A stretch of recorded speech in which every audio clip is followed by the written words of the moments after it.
vitalidade, uma vontade de vida, né, de projeto, de futuro, que para um homem da idade dele é surpreendente, né? E não só isso, assim, ou seja, ele acenar para o futuro, ele está pronto para o futuro, para viver mais tempo ainda, porque ele está casando novamente, ele está amando novamente, mas ele também dá uma mensagem de amor, né, ao país. Num país tão destroçado pelo ódio, o presidente decide casar, está apaixonado, decide casar, mandar essa mensagem. Agora, claro que essa mensagem e o casamento do presidente viraria especulação e viraria objeto de ataque, digamos assim, da imprensa corporativa, da mídia corporativa, que é antipetista. Ou seja, a gente precisa deixar isso claro. A imprensa do Brasil corporativa, ela é antipetista, ela é essencialmente antipetista. Então, ela, claro, aproveitou o casamento para atacar o entorno do Lula, principalmente a Janja, né? E sabe que atacando a Janja afeta o presidente, porque ele está apaixonado. Então, eu vi que não só a Veja tinha feito uma matéria sobre a Janja, sobre uma dívida que ela tem, né? E quem não tem dívida, na verdade, né? Quem de nós não tem dívida, ainda mais no Brasil? E depois a Ruth Aquino, que é uma colunista de O Globo, se eu não me engano, traçou uma falsa simetria entre Michele Bolsonaro e Janja, né? Assim, dizendo menos para as duas, como se as duas se comportassem de maneira igual, como se o comportamento de Michele Bolsonaro, seja na recepção do cheque ilegal, seja nos surtos que ela tem durante os cultos evangélicos, pudesse ser comparado ao comportamento de Janja. E não pode ser. Então, essa falsa simetria tem a ver com uma falsa simetria mais ampla que essa imprensa antipetista tenta traçar entre Bolsonaro e Lula. E essa falsa simetria é uma mistificação, porque, na verdade, quem elegeu Bolsonaro, indiretamente, foi justamente a imprensa corporativa. Então, a gente nunca pode esquecer disso. A imprensa corporativa tinha... Primeiro, ela apoiou abertamente a Lava Jato e as ilegalidades da Lava Jato e os abusos de poder da Lava Jato. E ela fez isso porque ela tinha interesse de tirar o presidente Lula das eleições de 2018. Tirando o presidente Lula, claro, sobrou o Bolsonaro, que era o grande investimento da extrema-direita.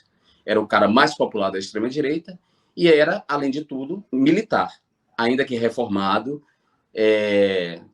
por seus crimes, né? Foi reformado, foi jogado na reserva compulsoriamente por ter planejado atentados à bomba no Rio de Janeiro. Então, mesmo assim, ele é militar e, claro, o partido militar, que não existe de direito, mas existe de fato, decidiu apoiar em peso Bolsonaro. E junto com o partido militar, a imprensa corporativa. Então, a gente nunca pode esquecer disso, a gente tem que ter memória. No dia que Bolsonaro sentou na bancada, antes da facada, antes do atentado que ele sofreu, quando ele sentou na bancada do Jornal Nacional, ele mentiu descaradamente, apresentou um livro, dizendo que era o livro do kit gay. Aquilo era uma mentira descarada, todo mundo na redação do Jornal Nacional sabia disso, o William Bonner sabia disso, e ele não foi desmentido publicamente. Então, ele não foi desmentido porque a imprensa corporativa tinha interesse nele naquele momento. Então, traçar falsa simetria hoje entre Lula e Bolsonaro é desonestidade intelectual, sabe? É desonestidade intelectual. E a gente precisa dizer isso sem medo. Estamos construindo uma frente ampla, estamos tentando defender a democracia, estamos dialogando com os diferentes, mas isso não implica perder a memória.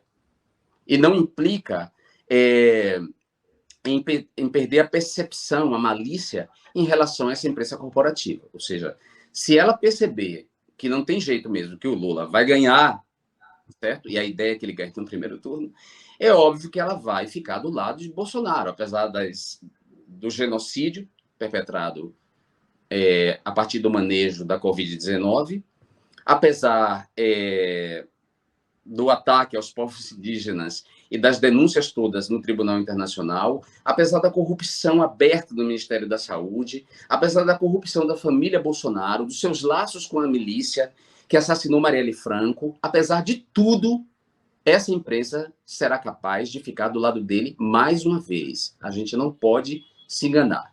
Então, por isso, ela deu esse tratamento ao casamento de Lula, né?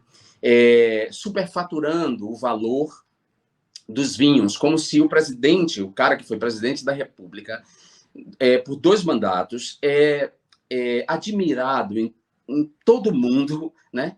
Por adversários, por aliados, ele é respeitado, como se esse cara não pudesse tomar um vinho de R$ 90, que, sei lá, é 15 euros, R$ 90. Como se ele não pudesse tomar. Então, tem aí, nesse comportamento, um ódio de classe, né? Assim, uma ideia de que o bom e o melhor da vida, o mel do melhor, tem que ficar para a classe dominante, para as elites. E esse ataque a Lula, pelo seu casamento, eu vi que o Poder 360 também botou que Lula iria fazer o casamento num lugar de luxo.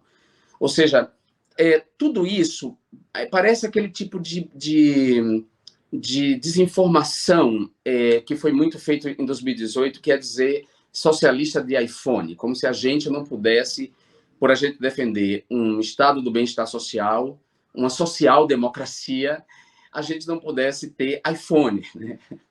Então, essa coisa de atacar Lula, porque ele escolheu um lugar bacana em São Paulo e ele fez, ele comprou vinhos, sei lá, de 40 reais para tomar, não passa desse tipo de mistificação escrota das classes dominantes que não gostam de que nós desfrutemos do que há de bom na vida, né?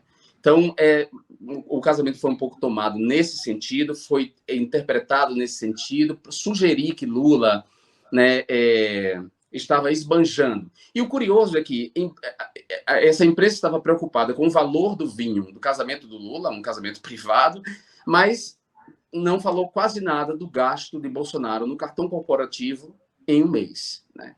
Ou a lancheata, não sei nem que nome a gente dá para essa aberração, que é aquele desfile de lanchas que ele fez. Ou seja, a gente vê, então, que os critérios de noticiabilidade dessa imprensa não correspondem à notícia, ao valor da notícia, mas corresponde aos interesses dessa imprensa corporativa, aos interesses políticos dessa imprensa corporativa. Assim é definido o critério de noticiabilidade. E você traz uma questão interessante, que é isto.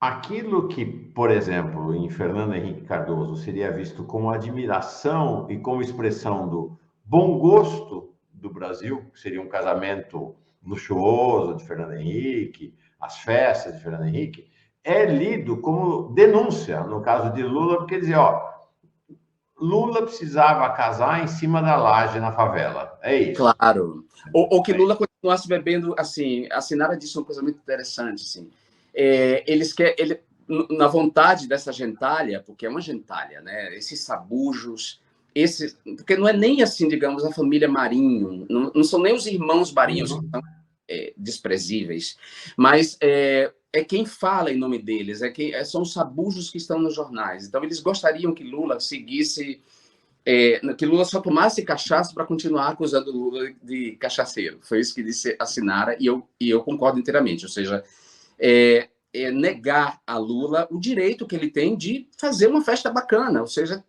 ele tem o direito de fazer essa festa, né? E ele pode gastar. Se ele tem uma grana, ele pode gastar. Ou seja, não é porque a gente é de esquerda, porque a gente é socialista ou social-democrata, que a gente está abrindo mão da felicidade, da dignidade humana e do consumo de mercadorias que nós produzimos, porque os trabalhadores produzem as mercadorias, então têm direito a elas também, né? Então é uma deturpação, uma burrice que está nessa classe média. E essa classe média, ela, como eu disse para você, ela tem esse ódio de classe, antipetista. Eu estou me lembrando